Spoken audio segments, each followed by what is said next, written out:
All right, and we are live. Um, hold on.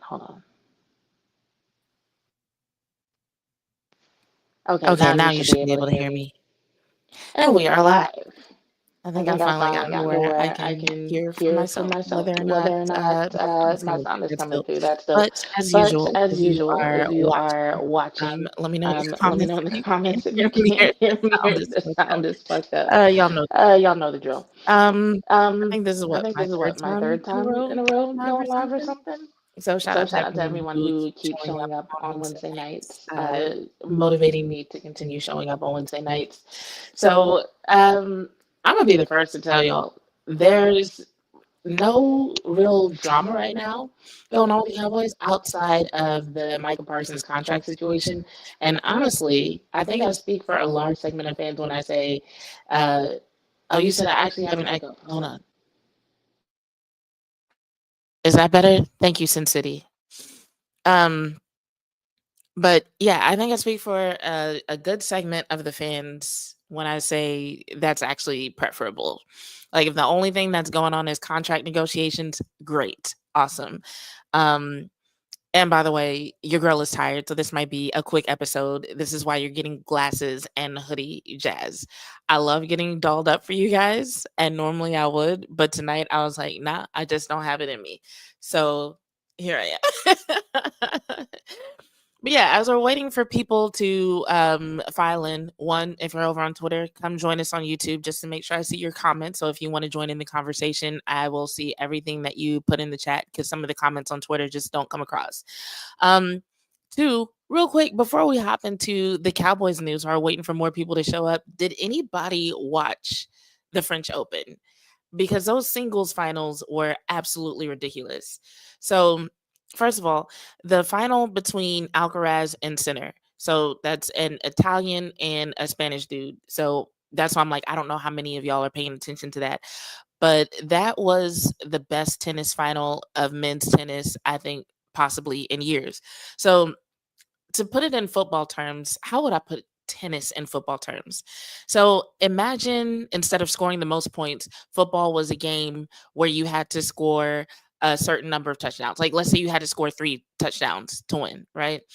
And let's say your team is losing, the opposing team has scored 2 touchdowns. And so it looks like it's over because that opposing team is marching down the field. They're about to get that third touchdown. But then your team holds them to a field goal. And then they get a touchdown. And then they get another touchdown. And then their third one comes in what basically would be the equivalent of overtime after it looking like the game was just over for them. That's the best comparison that I can think of for what Carlos Alcaraz did. And it might not be a very good comparison, like putting tennis in football terms or vice versa is very difficult. But this was a match that I know it went over 5 hours. I don't know if it was quite 5.5 hours, but I don't think there's any sport that I watch that goes 5.5 hours. So we're talking about a kid who was facing match point. Like, his opponent was literally about to win. And he said, no, I'm not having it. I will just have to wear your ass out. And by him wearing his opponent out, he had to wear himself out too. It's not like he could make his opponent play for 5.5 hours and he was just chilling. Like, no, he was like, we are going to see who can actually tolerate this game for as long as it takes me to win this game. And it was just the one of the most phenomenal feats of athleticism I'd seen in a very, very long time.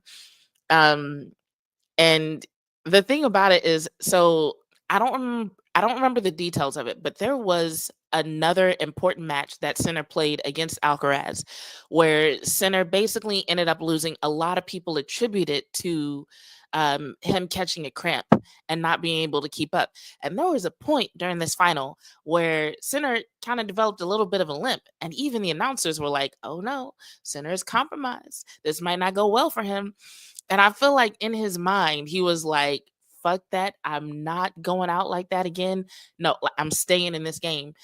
And so he had to feel a way to deal with whatever was causing the limp, to face this kid who had beat him before, To have match point and have it taken away, and to go through all that for 5.5 hours only to ultimately lose, there is no way he didn't want to fight this man. There's no way he didn't want to fight this man after that. Um, but he still handled it with class and grace, despite like he didn't say anything that suggested it. But it's like you think about the circumstances, like there's no way you don't want to fight somebody after going through all that. It's like if I can't beat you in the actual game, we just got to throw hands because what the fuck. Um, but he handled it well, unlike the second place in the women's tennis final, who actually let me see if I can pull it up. Oh, y'all have put a lot of comments in here already. Chris, I miss you too. I'm so glad you can make it. JV, good to see you. Um Toxic, JV said, "What's good, Toxic? Where's Toxic? Is Joey badass? Is that Toxic now? If so, how's it going, Toxic? Good to see you." Uh, Clement, always with the supportive commentary, said that match was insane between Sinner and Alcaraz in the final. Was mad in that Sinner was close to winning the match with 3 match points. Yes, it was like multiple match points. It was crazy. But Alcaraz showed the stuff of champions and won in the fifth set. Yes, he did. Yes, he did. Um, Toxic says, "Great. Thanks to you, Jazz. I always work on my biophysics of my lower body." Good. That is so important, especially as we age. Like, you got to keep the legs, the glutes, the hamstrings, all that stuff working strong, working together. All right. Let me see if I can bring up this video from Sabalenka real quick because I'm going to just show y'all this and then we'll get into the good stuff. But this was just like bananas to me that she even said this shit.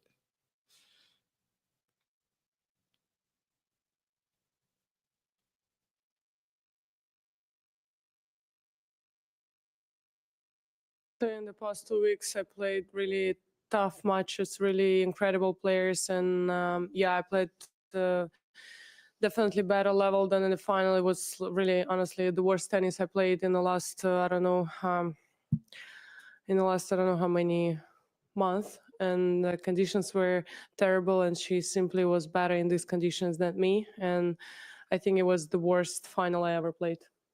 Do you think there was a momentum shift in the first set because you started the match really well?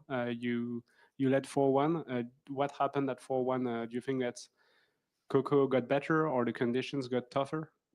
Yeah, I think it was more windy, and got more windy, and also I think I was over emotional, and I think today I didn't really handle myself quite well, mentally, I would say. So basically, that's it. I was just making unforced errors. Like, I don't know. I have to check the statistics. I think she won the match not because she played incredible, just because I made all of those mistakes from, like, if you look from the outside, kind of like from an easy balls.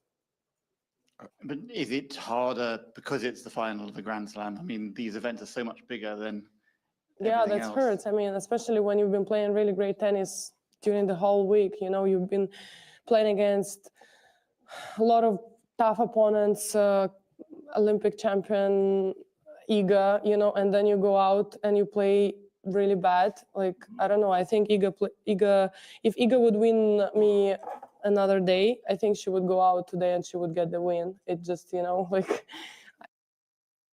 So that's basically the gist of it. So for those who don't know, men's tennis, you have to win 3 out of 5 sets to win the match. For women, it's only 2 out of 3. Um, and essentially, Coco lost the first set, won the last two, and Sabalenka was like, "Oh, she didn't win because she played great. She won because I fucked up." And people are like, "Excuse me?" Like, because like, yes, Sabalenka is number one in the world. So I can see her losing this match and being like, "Yo, I'm had unforced errors. I wasn't paying attention mentally." But Coco Gauff is number 2. So it's like, how hard is it to give credit to the number 2 person in the world when you're number 1 and being like, "Yo, today she beat me." So not only did she say Coco Gauff did not play well, she was like, "Oh, if Iga had beat me and played in the final, Iga would have won." And Coco, they asked Coco about that. They were like, Coco, what do you think about her saying that? And Coco was like, well, I don't think that's right because I played Iga before and I won in straight sets. So I don't agree. Coco handled that with grace because it's a lot of women, especially a lot of black women, a lot of young black women who would have been ready with the clap back. But she was like, well, I won in straight sets, so who knows what would have happened? It's tennis, you never know. And then they asked her about it again later, and she was just like, I'm gonna give Sabalenka the benefit of the doubt, which basically means I'm not gonna say what I want to say right now because I'm trying to keep it cute on TV. So yeah, let's just move on. But it was madness. And like I said, I just described the situation between Alcaraz and Sinner. So I totally understand there being situations in tennis where you might want to fight the motherfucker on the other side of the court. Like I Sinner had to have called a therapist that night. There's no way he was just like raw dog in life for the rest of the weekend. Like he had to have called a therapist or drank something or did something like nah, that was a tough one even to watch. But Sabalenka, like, and then she had this bullshit apology. I don't know. She's not doing her image any favors right now. I'm like, you might be number one in rankings, but you are definitely making more people love Coco Gauff. That's all I'm gonna say. Um, yeah, and the thing is, she was saying these things right after the match, right? About how she had messed up and she was playing so bad and the conditions were so bad. And I'm like, okay, right after the match, it just happened. You're emotional. It did look like Sabalenka was gonna win. So I can understand her being emotional. But by the time you get to the press conference, you should have come up with something to say to show that you have some modicum of class. That's all I'm saying. That's all I'm saying. So anyway, on that note, unless y'all have any more questions about the French Open, I'm gonna do this intro real quick, and then we'll get into some of the Cowboy stuff that I find interesting. Where the fuck is my intro? Queen bitch, supreme bitch. I'ma stay that bitch.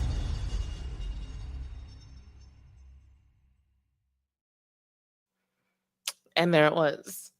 So I'm your host, Jazz Monet, and this is another episode of Bitches Love Sports. So let's talk about what's going on with the Cowboys.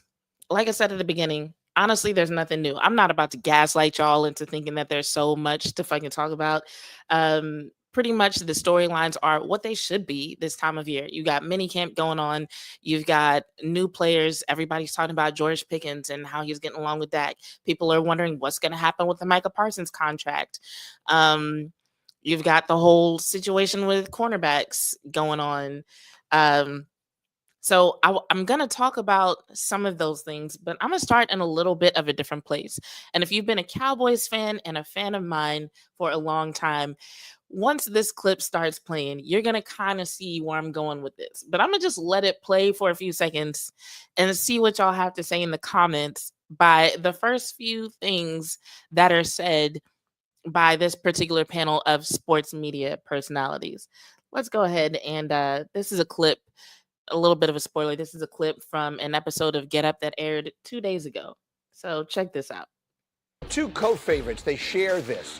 One of them is Aiden Hutchinson, who I will always believe if he hadn't gotten hurt last year, Detroit would have been in the Super Bowl, and we'll see what winds up happening. Doesn't matter now. And Dak Prescott, and that to me is the interesting one. Peter Schrager going over the history of his time in Dallas, and Dak, because he has the star on his helmet, he is dissected, and on this show as much as any place, he is dissected probably in a different way than practically any other quarterback, to the point that I think sometimes we understate how good he is. The return of Dak Prescott, A, put him right in the comeback player of the year conversation. B, to me, put the Cowboys directly back in the playoffs. And with the star on his helmet and with the price tag of Dak. So I'm going to pause right there and give y'all a second to say in the comments, what's one of the first things you notice about what Greeny just said? So I'm gonna develop my take slowly to see if any of y'all have anything to say in the comments, because the first thing I saw was, okay, Dak Prescott, comeback player of the year, interesting take. But apparently there are some sports betting platforms that are using comeback player of the year as something they're keeping track of and something that people may be able to bet on. And apparently there are pretty good odds for Dak Prescott. Okay, that's interesting in and of itself. But then as they start talking, first he acknowledges that Dak Prescott is probably unfairly scrutinized because he's a Cowboys player. That's not their first time saying that. But it does kind of make me wonder, like, okay, well, if you can acknowledge that, then why do you keep doing it? Who the fuck is in charge of ensuring that that happens? Um, so that was one thing. But then he says, because of that, we don't acknowledge how good he is. And when I heard him say that, I wanted to throw my phone at the screen because I'm just like, y'all do all this talking. Literally, it's your job to talk, but you only acknowledge that he might be better than how y'all portray him when it's convenient for you. So, like, oh, okay. So now that there are odds being placed on who's going to be the comeback player of the year, now it's convenient to acknowledge that Dak is better than how y'all make him sound. So I was just kind of like rolling my eyes, but I was like, I want to hear the rest. But for those of you who are old fans, this is definitely fodder for the fuck ESPN takes that people have on Twitter. If you don't normally watch ESPN, though, this is just a warning for you to make sure that you take whatever they say with a grain of salt, because their takes will change based on how convenient it is for whatever they happen to be covering at the time. Clement says, no new storyline from Cowboys OTAs besides Micah Parsons' contract situation. Yeah. Culture change of head coach Brian Schottenheimer. We are going to talk about that. We're going to talk about his latest press conference from yesterday. Let's see if Dallas is serious about looking at Jalen Ramsey or Jair. We're going to talk about Jair. I don't have a lot of thoughts on Jalen Ramsey, but like I do have thoughts on whether or not they're going to take Jair. So we're going to talk about that before I sign off tonight. And Sin City said facts. They always do it. 100%. But let's keep going with this particular clip. Prescott, the bar has to be so high this season, and that is the standard. So to me, comeback player of the year, yes, he's coming back from an injury, but if they go 10-7 or 9-8, they're not going to give him that award, and they're certainly not going to give him MVP. Dak Prescott, to me, needs to go like 14-3 voters to be like, well, he came back from the injury and then did that. I think we all expect Dak Prescott because of what he makes and because of his career already. I would look less at Aiden Hutchinson or Dak Prescott. I would look at the guys that come out of nowhere and have the big comeback season like Joe Flacco had 2 years ago or Sam Darnold had a year ago.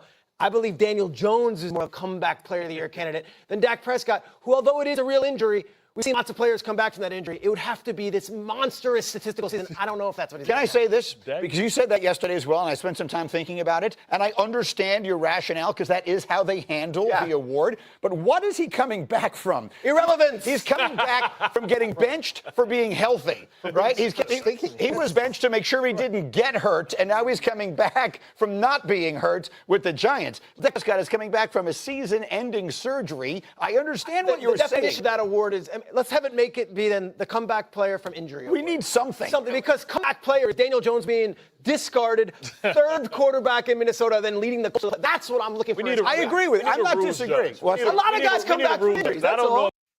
So I will say I agree with Rini on that point. I do think it's crazy to try to juxtapose Daniel Jones and Dak Prescott in this situation because, like, Daniel Jones was literally benched, whereas Dak suffered a season-ending injury. And it's like, while Daniel Jones might have a lot to prove, in the sense that people are like, okay, are you the quarterback that we thought you were? Like, under different circumstances, can you prove it? But I do think it's harder to come back from an injury and from surgery than it is to just come back from, hey, you're kind of sucking right now, so we're going to sit you down. You know what I'm saying? So assuming that there's a situation where their performances are about even, I would give it to Dak just for that reason, if it came down to that. Now, do I think it's going to come down to that? No. I have a feeling that there are going to be other people who end up in the running for comeback player of the year. But right now, the odds are in Dak's favor based on the people who do all the odds and betting things. So we'll see. That qualifies. That said, Dak Prescott, the words on the screen are scorched earth. That might be strong. I used that term about Aaron Rodgers when he said, look how well that worked out for the Jets. but he doesn't have to go scorched earth. He just has to be what he has been in his career, and this team's a playoff team. Yeah, I think there's a nuance here. I think both things can be true, Greedy. I think he's going to play well. I don't think he'll be the comeback player of the year because I think what we know with Brian, when he's not Greek dancing, he's trying to run the ball. And they're going to be very balanced in offense. That's really his DNA going back to his dad. That's when we've had the most success together. I think he's going to be a really good coach. I think they're going to be a little bit more conservative, and I think you're going to see 20 rushing attempts, 20 passing attempts. Can I ask you a question? So Clement says, when it comes to Prescott, we have to be at least 12-5 or 11-6 for him to win comeback player of the season. I agree. I would say 12-5 or better, or they won't even consider him for it. Otherwise, they're just going to consider the team to be average and great. You have your starting quarterback back, so the team is doing okay. They'd have to do 12-5 or better, I think, for him to be seriously considered for a comeback player of the year. Now, as far as what was just said about Brian Schottenheimer and him saying, oh, he's going to run the ball, and, basically suggesting that that's something like a style he may have, quote unquote, inherited from his dad. Shotty actually did talk about that a little bit in his press conference. So he talked about, and we'll hear him say it, but I'll go ahead and mention it now. But he talked about the emphasis being winning at the line of scrimmage, both on the defensive and offensive sides. So yes, that does mean like you're going to run the ball some, but he didn't talk about running the ball specifically. He talked about winning at the line of scrimmage, but he also talked about the fact that the game has evolved. And he even mentioned it evolving over the last 15 years. So anything that people might think he might keep because he learned it from his dad, or keep because it's something Mike McCarthy did, I would say take those ideas and throw them out the window.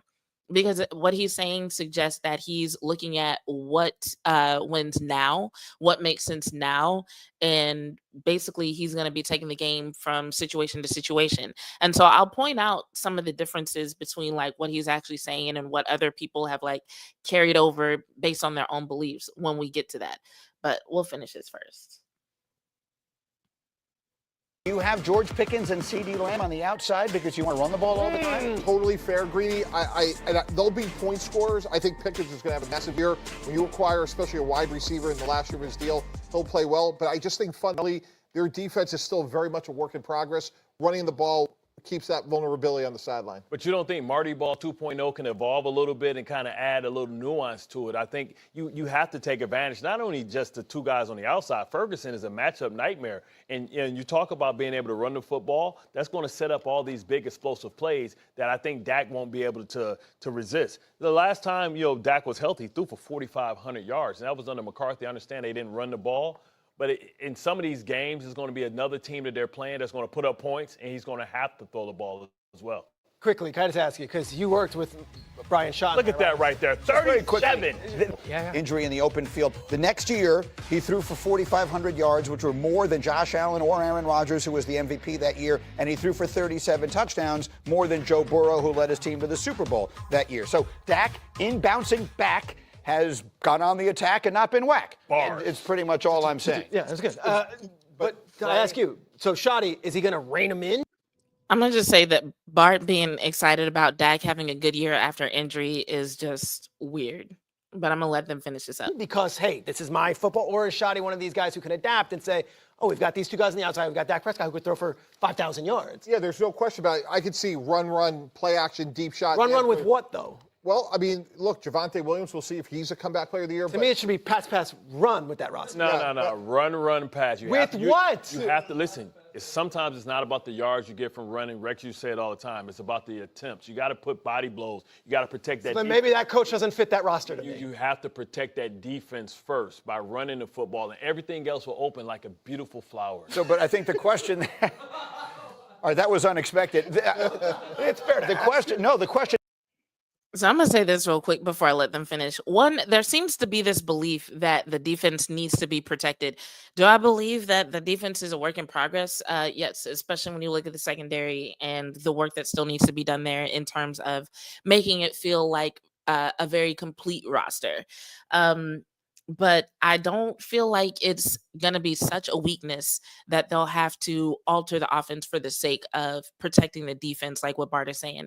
I think it's going to be a situation where the defense does, or where the offense does what makes sense based on its own strengths, and the defense will do the same. I just, and y'all let me know what y'all think. Like, I just don't see right now the defense being so bad that it's like, oh my goodness, we need to keep those guys off the field. We need to protect the defense from itself. Now, this question of will Dak Prescott go scorched earth? Greeny said he doesn't think Dak needs to go scorched earth. Personally, I don't think he needs to, but shit, why the fuck not? Like, Dak only has, well, we don't know how many seasons that he has left, right? A lot of people are assuming that he won't be one of those quarterbacks to make it into his late 30s and his 40s because of the injuries he's already had, right? And there are some people who are like, well, him coming back from injury is enough. And I could see that as well because, especially concerning this conversation of comeback player of the year, if we want to see Dak put up great numbers, I mean, Dak and CD have been able to do great things together. So, both of them being healthy, both of them being active, both of them being able to participate in the off-season activities such as OTAs, minicamp, and training camp without having to worry about negotiating a contract and whatnot, should lead to very good things. So will he go scorched earth? I don't know. But somebody was like, oh, he doesn't need to do all that, or he doesn't have a reason to, basically suggesting that coming back from injury is not enough motivation to go scorched earth. But I think him coming back from injury and also wanting to silence the critics and also just wanting to make the type of playoff run that seems to have eluded him all these years, those are all reasons that he can go, like, he can find justification in going quote unquote scorched earth. As a matter of fact, I would argue he wouldn't settle for anything less. I don't think he's going to be like, let me take my foot off the gas pedal because nobody's really expecting much from this team this year. So, like, why should I give it my all? Nah, I don't see that being the case. I think Dak is looking forward to this being a really impactful season in the minds of fans. I don't know if they have anything else to say on this. Peter's asking is a good one. Does he have the roster to do that? Yeah, no, they haven't built to that team. They have an offensive line of all second and third year guys, and they have a bunch of guys who haven't done much through the NFL and running back. Why would you do that? Why would that be the strength? Here's the thing, and this is why it would be a strength, because on the outside you have two guys that's going to make you have two high safeties, which is going to make a light box, which is going to invite you to run the football because you're going to have the numbers advantage. Here's what it's about. It is about the stars getting it done really when they need it. And sometimes scenario. they don't. With that, let me get. All right. So on that note, let's move on to what Brian Schottenheimer actually had to say yesterday.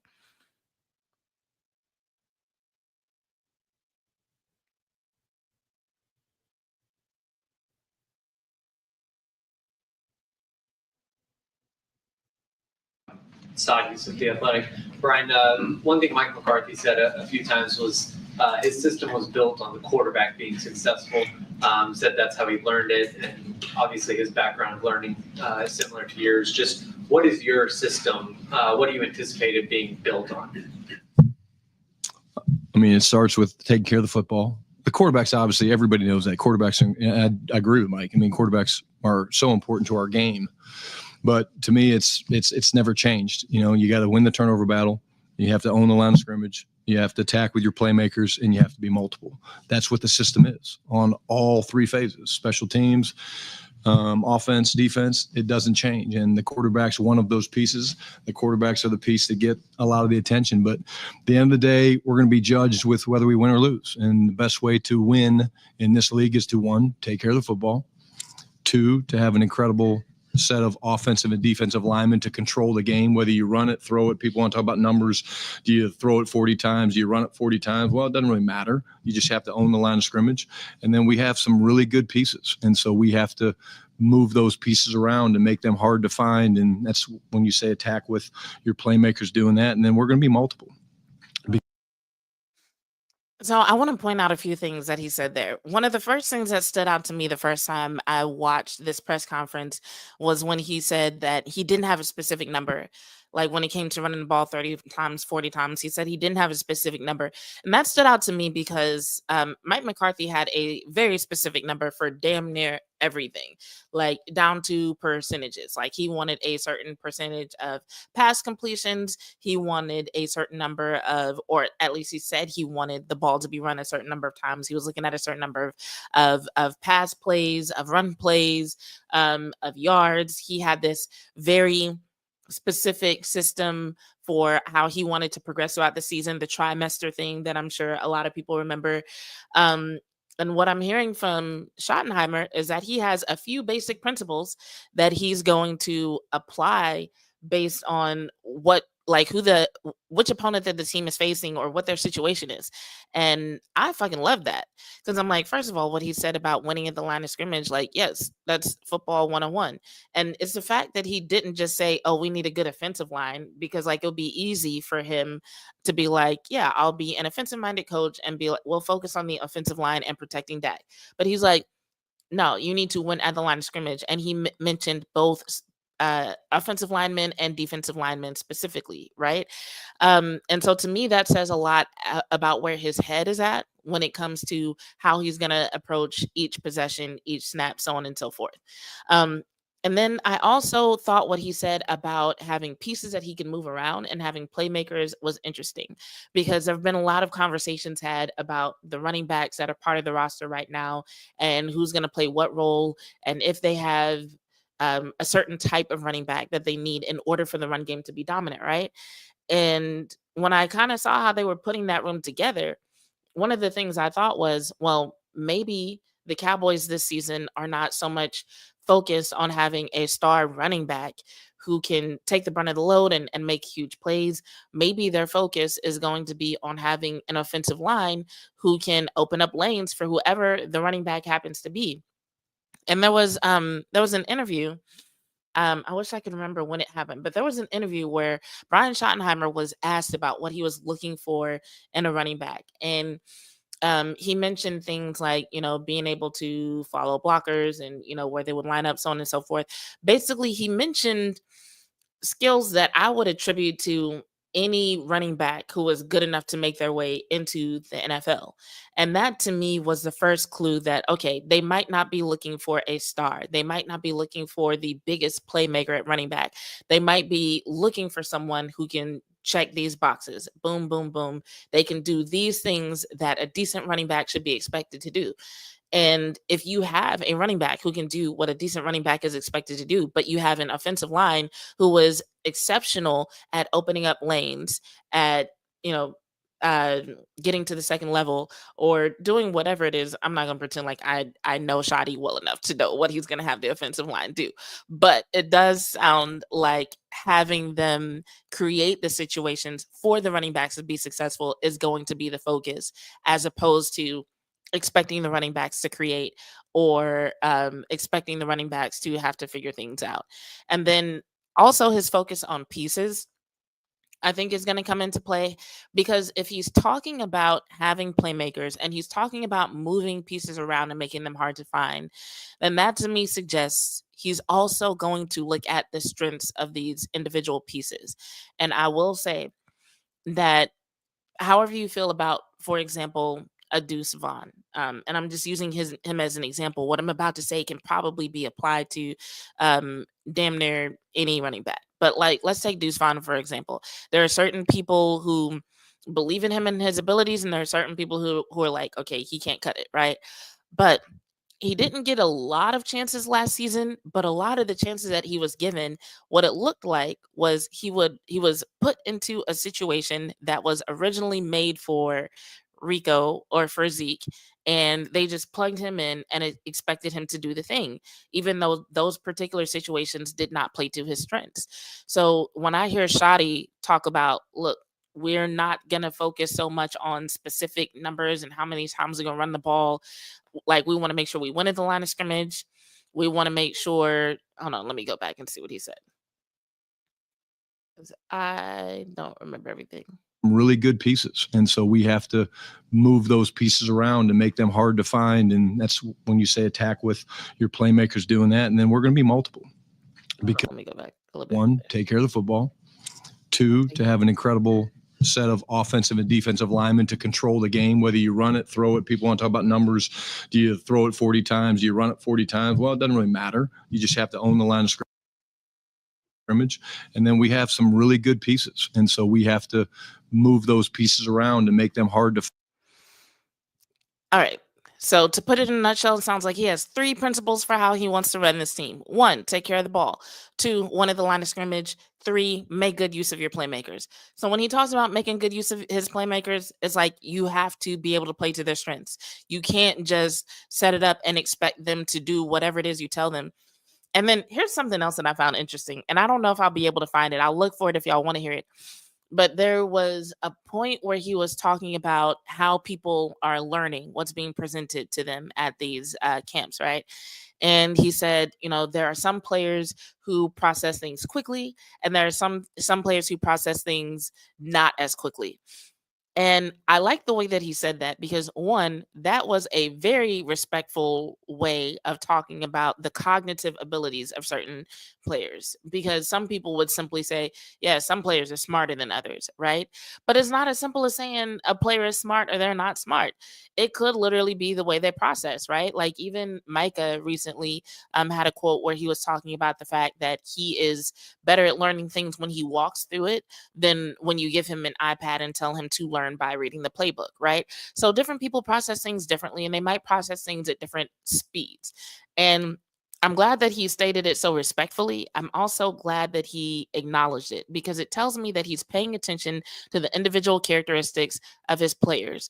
So between that and him being focused on making good use of his playmakers, I'm already convinced without seeing anything that, yes, when people go out there on the field, they are going to be put in a position to be successful based on what their strengths are. It shows that he's aware of that, shows that he's considerate of that, and he's going to use that to help the team win, basically. So I'm loving what I'm hearing right now. I'm also loving y'all's comments. Let me see what y'all have to say. Chris said Shadi is politically correctly saying he has a different approach than McCarthy. Yeah, I would say so. Because he could have definitely called that out. He could have been like, oh yeah, Mike McCarthy did it this way, I'm doing it that way. But he didn't mention him by name. But when he starts saying, certain people have like certain numbers that they want to hit, and it's like, we know who that was. We remember. It wasn't that long ago. I think there was something else that I maybe wanted to play from this press conference. I don't know. I'm gonna just let it play and see what he says next. That might have been it. Find, and that's when you say attack with your playmakers doing that, and then we're going to be multiple because I think being multiple is hard. This is the best of the best in the NFL, and there's incredible coaches, incredible players. And so if we can make them have any indecision at all about what's potentially coming as a blitz on defense or as a formation run, if we have any advantage because they're not sure and they're confused, then that's good for us. Before we keep going, I'm going to say I really liked that part too, because one of the things about the Dallas Cowboys the past few seasons, a lot of their games are won by one possession or less. And so when you're talking one possession or less, you could be talking about a play here, a play there, a snap here, a snap there. That could have literally made the difference between a win and a loss, right? So the fact that he's not looking for like some major aspect of the team to be developed in order for them to become a winning team. He's like, yo, if we can, just create some indecision on either side of the ball, we could use that to our advantage. I love the fact that he's thinking that way because, like, yeah, maybe we're not going to expect like huge explosive plays every down. Fine. But everything that he's saying says he's going to pay attention to what the situation is. And if they can use indecision to their advantage, great. If they can use one of their awesome playmakers to their advantage, great. What they're going to do consistently is take care of the ball, win at the line of scrimmage. And it's like, I feel like at the end of the day, when you are dealing with a situation where you have new pieces, you have a new coaching staff, that is one of the best approaches going into the season that you can ask for. Because I feel like it puts the appropriate amount of pressure on the team, right? It's not putting it all on one player. Like Dak has to win the season. CD has to win the season. I feel like it's putting the appropriate amount of pressure on everybody to know their role and do their part. I feel like it's setting a realistic expectation in terms of what they should expect to do and what they should expect to see.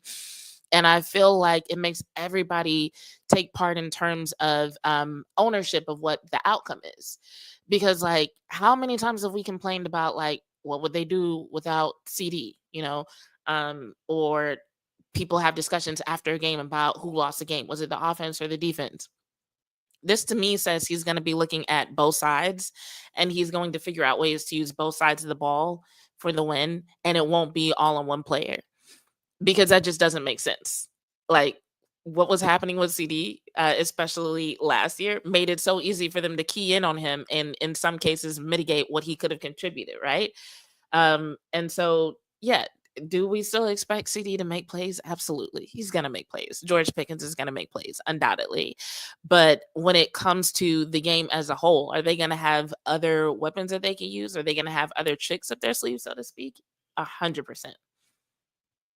Of the many statistics out there now, is there one that you look at that will indicate to you during the season that Dak is being successful right now? He's doing what you want him to do in your system. This is a really good question. You to do in your system. Yeah, wins. So he was asked if there was something that Dak could do in his system. Hold on. Let me go back. I'll just what you want. It will indicate to you during the season that Dak is being successful right now. He's doing what you want him to do in your system. Yeah, wins. So yeah, what would indicate that Dak is doing well in his system? Winning. I love it. It's another situation where in the past we've heard a lot of numbers. The 70% is the only one that comes to mind, but I know there were other numbers. And so I really like the fact that he kept it simple. Garrett Hodel, CBS Sports. Brian, the organization talks about player acquisition being a year-round deal. With the Packers releasing Pro Bowl cornerback Jair Alexander, you guys having some injuries at the position, how closely do you look at somebody like that who is now on the open market? Yeah, Garrett, we look at everything. We monitor everything. Will and ownership, Steven and Jerry, they do a great job looking at all that stuff. We monitor it all. I'm not going to get into specifics of what our conversations are like, but we will always be looking from today till the end of the season. We will always be looking at, hey, is there a player that fits us? If so, what's it look like? And we'll have those real conversations. So he didn't give us any details there, but from listening to that, it's like, okay, there's no way they didn't at least discuss Jair Alexander. Now, was it a short conversation? Like, hey, you heard they released Jair Alexander? Yeah, we good on that.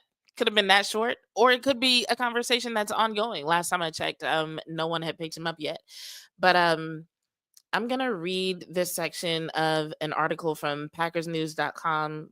Let me see if I can bring this up on the screen for you guys. For those of you who like to read along.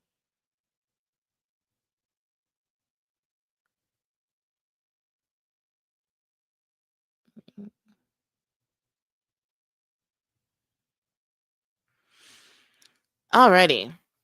So this, like I said, is an article from PackersNews.com. It's a good length in terms of articles, but going into the second half, it said Jair Alexander's desire not to take a pay cut scuttled trade options. So if y'all remember, before the draft, people were talking about whether or not Jair Alexander might be traded. And there was probably like a good 1 or 2 days where it seemed like such a sure thing that he was going to be traded. And then ultimately he wasn't. And people were like, I guess they didn't want to trade him. According to this article, it wasn't that they didn't want to trade him. It was that he essentially made that situation difficult. So this article says, according to a source, the Packers decided after the season that they were going to cut bait with Alexander. They planned to trade him, figuring they could get a valuable draft pick for a player of his age and talent. Not wrong. The decision to move was based on Alexander's inability to stay healthy and the need for stability in the second year of coordinator Jeff Hafley's defensive overhaul. Fair. A source said the Packers had an agreement with another team to trade Alexander in March. So they had an agreement in place. And then it says, but the other team wanted to renegotiate Alexander's contract and he wasn't willing to do that. The other team wasn't going to trade for Alexander without his deal being redone because his cap number was $17.5 million at the time. After months of searching for another trade partner, the Packers mulled whether they should bring Alexander back at a much lower salary. But Alexander balked at taking less, figuring he could make the money if he were released and able to negotiate with the rest of the league and not just one team. The two sides never got into deep conversations about reuniting. It was more of a formality given nothing was happening on the trade market and the Packers were going to offer as much as Alexander could likely get on the open market. Alexander showed up for the first week of offseason conditioning, but he later decided to forego his $700,000 workout bonus and train on his own. It goes on to talk about his inability to stay healthy. It says the bottom line in the Packers parting ways with Alexander is that he wasn't playing in enough games to warrant his big salary. I think he was averaging like 7 games the past couple of seasons, guys. In 3 of the past, it's going to mention it here. In 3 of the past 4 seasons, Alexander has played less than 32% of the team's defensive snaps due to injuries and suspension. In his career, Alexander has missed 38 games, all but one of which was because of injury. He has played in just 14 games the past 2 seasons. So, 7 games. Alexander injured the posterior cruciate ligament, PCL, in his right knee on the final defensive play against Jacksonville in Week 8 and played just 10 snaps 2 weeks later at Chicago after that. Alexander returned to practice 2 weeks later and for 4 weeks tested his knee during the week, only to suffer a setback each time, according to his source. He chose to have surgery on December 31st. Some thought Alexander should have had surgery right away, but in general, PCLs aren't repaired. They heal on their own. A source said the Packers and Alexander sought an opinion from the Dallas Cowboys team physician Daniel Cooper, one of the top knee specialists in the country, and were told pain would be the deciding factor on how fast Alexander would return. Alexander practiced the week before. Okay, the rest of that is way less important. So, this tells us a few things about the situation with Jair Alexander, y'all. So, starting from the bottom, one, he sought an opinion from Dallas Cowboys team physician Daniel Cooper. So, whatever is going on with his knee, whatever is going on with his recovery, the Cowboys have intimate knowledge of that. Now, how they feel about that knowledge, I don't know, but the Cowboys are in position to know everything that they want to know about his injury and whether or not he'll bounce back and whether or not whatever he's asking for now is worth what he's likely to produce when he does decide to come back or when he is able to come back, right? So that was one detail that I hadn't heard before. But then you have this situation where basically his opportunity to be traded was hurt by his willingness or his lack of willingness to negotiate. Like, dude is out here asking for 17.5 million and not really willing to budge on it, despite the fact that he hasn't played much. Now, one thing I would like to hear from Jair Alexander is like, okay, if you are only playing in 32% of defensive snaps, what the hell makes you think you deserve that? Because don't get me wrong, God damn it. Hold on. I'm gonna move one of my lights so I'm not like sitting here in the dark for the rest of this broadcast. I didn't think I would have to recharge that. Hold on, let's see if this looks better. Good enough, except for this terrible glare of my glasses. Jeez. But yeah, what the fuck makes him think that he deserves that? I love Jair Alexander, and I will acknowledge his greatness when he's healthy. He is a phenomenal athlete. That's why I'm a fan of his. I don't even like the Packers like that, but I liked watching his highlights, right? But at the end of the day, to not be willing to budge and not be willing to negotiate, and you can't even prove that you can stay healthy. Like, it would even be different if it was like one season 3 years ago and people are holding that against you. It's like, nah, fam. The past 2 seasons, you've played in 14 games. Like, you've played in 32% of defensive snaps. And so those numbers on the surface, right? I could see that being useful to the Cowboys because right now the entire cornerback room is banged up. So it might be a situation where regardless of who you get in the room, you're kind of mixing and matching based on who's healthy, right? So I can see 7 games from Jair Alexander being useful.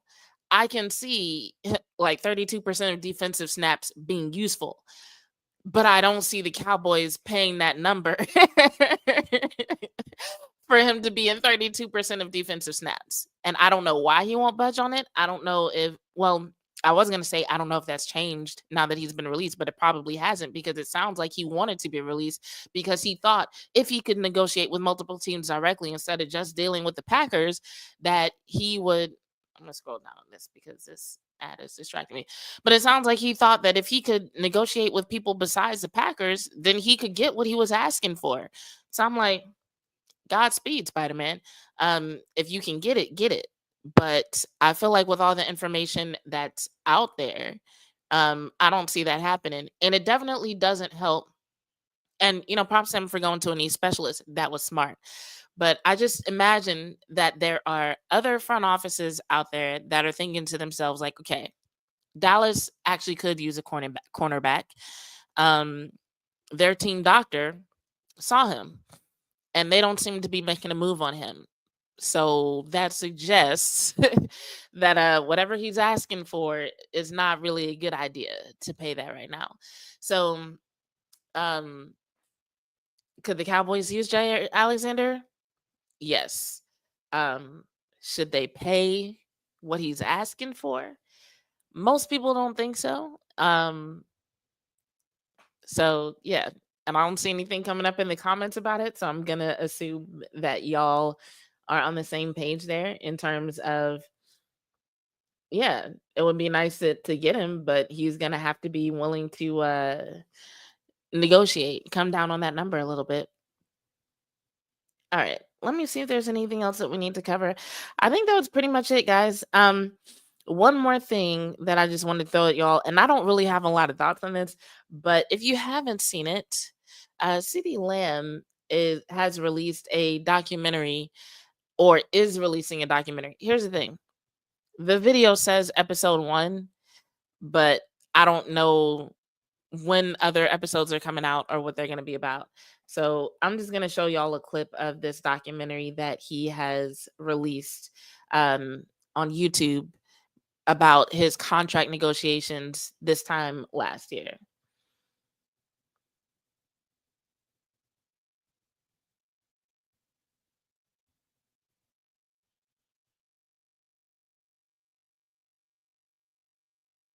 The last year and a half, for real. I mean, as we all know, it was a life-changing moment for me. Hey, so what did the PD say? It's gonna be done by before the training camp? No, after, bro. They take it so long. So, moral of the story is we had a number. Shit went out the window. I don't know why. CeeDee Lamb was not backing down. Lamb continues his The first time ever in your life of not really being able to be at a training camp, be around your guys, not being able to get your body doing what you wanted to do. And what were you doing there? Honestly, it was the worst. It was the worst ever.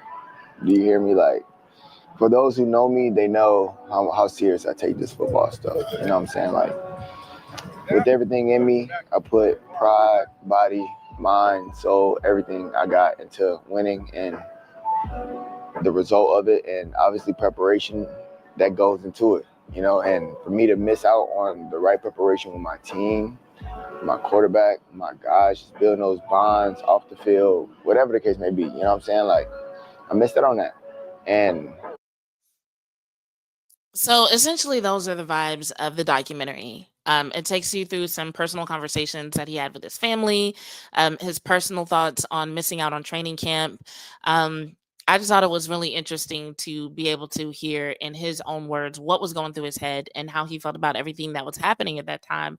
So if you are a CeeDee Lamb fan who's been following him, especially during the offseason, you might not be too surprised by what you hear, especially when it comes to him wanting to work with his teammates, him not really feeling good about training camp. But even if you're not surprised by anything, it's a fun watch. It's fun to see behind the scenes, him training, him playing with his dogs, him talking to his friends about everything that was happening. And if you are not a CeeDee Lamb fan and you haven't been watching him closely, then it's good insight into what his mindset is really like when it comes to things like that. And I think it might set the record straight on a lot of things that people assume about CeeDee Lamb and who he is and what he stands for. And something else I thought was interesting is there's a similar documentary about Trayvon Diggs' recovery process on Trayvon Diggs' YouTube channel. So I haven't had a chance to watch that one yet, but that one also says episode 1 and was put out like 3 weeks ago. So if they keep putting out these videos, I'll keep watching them and I'll give y'all my thoughts on what's in them. So far, like I said, it just seems to be like some interesting behind the scenes shots and some insight into their mindset and the things that they go through um, when it comes to the really big headlines and the stories that are out there versus what's really on their mind when they're dealing with, in their cases, contract negotiations and recovery from injury. So, pretty dope content coming from these guys. I really like the fact that athletes are getting in the habit of telling their own stories in their own words and on their own platforms. I think it's dope. So, anyway, that's pretty much all I have for y'all tonight. Um, Toxic says, y'all hit that like button. Agreed, Toxic. Agreed. Thank you for reminding me because I never remember to ask y'all to do that. So please hit the like button. The likes are much appreciated. So are the subscriptions as well as the shares and even the comments from the people who watch after the fact. For those who keep up with Dallas sports in general, the Dallas Wings lost again tonight. They are the only WNBA team that has yet to win 2 games. But Paige Beckers was back tonight. She was dealing with an injury and then an illness. And if you're one of those people who are like, it's Paige's team, not saying that I agree with you, but tonight would have been a fun game for y'all to watch. I think she scored over 35 points, either right at or over 35 points. So the Dallas Wings are an interesting team to watch this year because of this. It's not just about are they winning or losing. It's about the fact that they have so many new faces on the team. I think only 2 or 3 members of that roster are returning players. Everybody else is new. The head coach is new. Much of the coaching staff is new. And the WNBA is in this interesting place where in order to attract the best free agents, you have to have things like really good facilities and other perks that come with playing for a certain team. Facilities is like one of the main things that a lot of WNBA teams are working on. So it's like if you don't have the facilities, it's going to be hard for you to attract the best free agents. And the Wings are in a situation where it's like they have facilities being built, but they're not there yet. And it's like once they are built, will it be enough to counteract basically the turmoil that has been happening with the roster and with the coaching staff? Because right now, it just looks like a team that lacks stability and is suffering in terms of wins and losses because of that. So it'll be interesting to see like what happens with old stars like Arike Ogunbowale, who is struggling, but a lot of fans still love. And then you have people coming in like Paige Beckers, who is just I'll put it this way.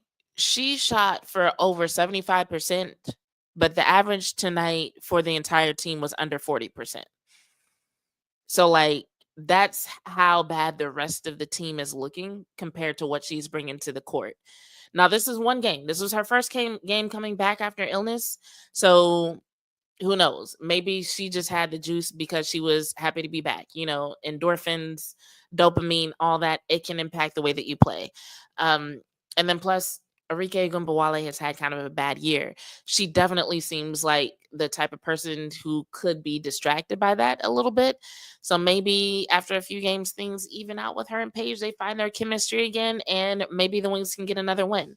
But yeah, between that storyline, the Cowboys having a new head coach and what sounds like it's going to be a new system in place, and then the Mavericks are going to be getting Cooper Flag. It's definitely going to be a very interesting year or so in the world of Dallas sports. And I'll be here to tell you about all of it, God willing. But anyway, thank y'all for the comments. Thank y'all for the likes. I'm going to go ahead and get out of here and move on with the rest of my night. Yes, I'm not going to bed. Like I said, your girl is tired. But I hope to see y'all next week or on my posts throughout the week. By the way, follow me on TikTok, those of y'all who haven't. But in the meantime, in between time, this has been another episode of Bitches Love Sports. I'm your host, Jazz Monet, and I'm out. You only think of us as a bitches when you intimidated. Put it that way. I think People that's look at a woman if she's an simple aggressive saying. woman who's out to get what she wants to get, you know what I'm saying, ambitious, and they want to say, you know, when a male is assertive, this is what he wants. He's looked at as a strong male, but yet when I get it, you know, I'm a bitch. Exactly. And if that's what I gotta be, exactly, to get what I want and to make it somewhere, then I'll just be that.